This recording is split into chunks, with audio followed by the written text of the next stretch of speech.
Have you ever heard of a woman whose weapon was not a sword or a spear but a hammer and a tent peg?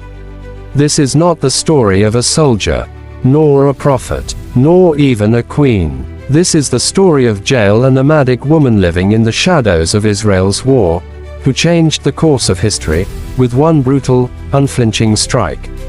This story has been forgotten by many, but it holds a hidden flame of justice, courage, and raw moral ambiguity.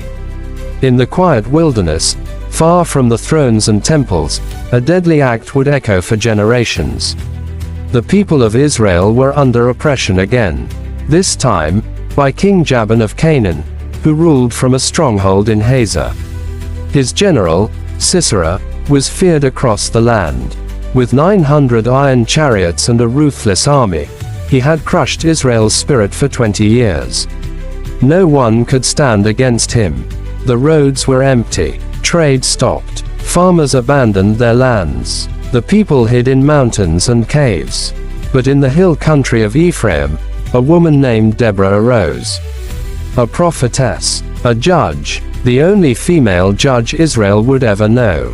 She summoned Barak, a warrior from Kedesh, and declared, "Has not the Lord, the God of Israel, commanded you? Go, gather 10,000 men and lead them to Mount Tabor. I will draw out Sisera and deliver him into your hands." Barak hesitated. He said, "If you go with me, I will go. But if you do not go, I won't." Deborah agreed, but with a prophecy. "I will go, but the honor will not be yours. For the Lord will deliver Sisera into the hands of a woman." That woman would not be Deborah. Far from the battlefield, the Canaanites lived in peace. They were descendants of Hobab, Moses' brother-in-law. Nomads. Tents were their homes, the wilderness their refuge. One clan had pitched the tents near Kedesh, near the battle lines.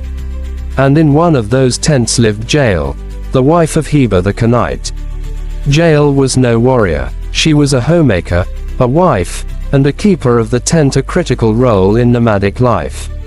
But she was also wise, perceptive, watchful, and she knew the politics of war from the margins. Heber had made peace with King Jabin, unlike the rest of Israel. But alliances are fragile, and Jael had been watching the cruelty of Sisera's soldiers, the cries of the oppressed, the silence of injustice. She waited. The day came. Barak and his 10,000 marched to Mount Tabor. Sisera came in force, with chariots rumbling and dust choking the sky. But the Lord fought for Israel. A sudden storm flooded the Kishon River. The heavy iron chariots became useless in the mud. Panic spread. Barak's men descended and struck. The Canaanite army fell. Not one man was left. But Sisera escaped. On foot, bloody, exhausted, alone, he ran into the wilderness, looking for a hiding place, hoping to survive. And then, he saw the tent of Heber the Canaanite. He thought, "They are allies. I'll be safe here." He staggered toward the tent. Jael came out to meet him. Her face was calm, her eyes unreadable. She said gently, "Turn aside, my lord. Come into the tent. Do not be afraid." Sisera entered. He asked for water. She gave him milk, warm, comforting, sleep-inducing milk, perhaps even curdled or thick, meant to dull his senses.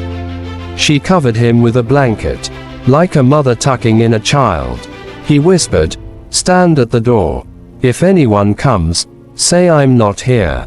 Then, he closed his eyes.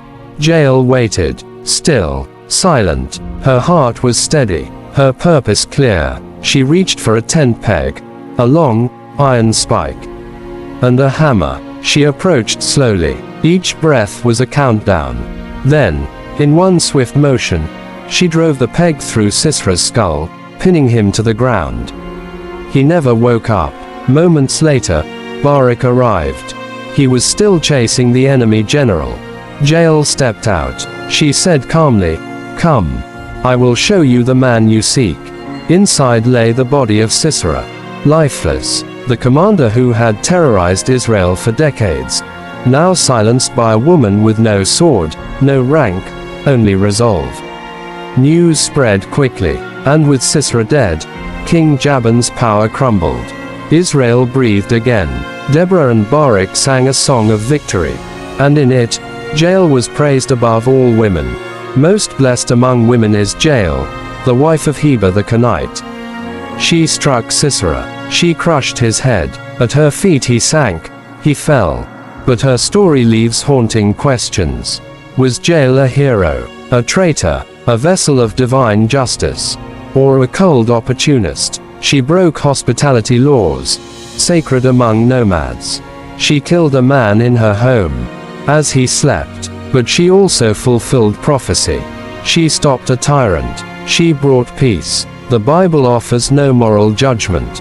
It simply tells the tale. Her hands meant for pitching tents became the hands of judgment, and in the silence of her wilderness tent, she became the most unexpected weapon of God. In every generation, justice doesn't always come through kings and warriors. Sometimes, it walks on quiet feet. Sometimes, it wears a woman's scarf. Sometimes, it waits with a hammer in hand. And when the moment comes, it does not hesitate. Jael reminds us that bravery can be brutal, that justice is not always clean, and that God can use the least expected to change the course of history.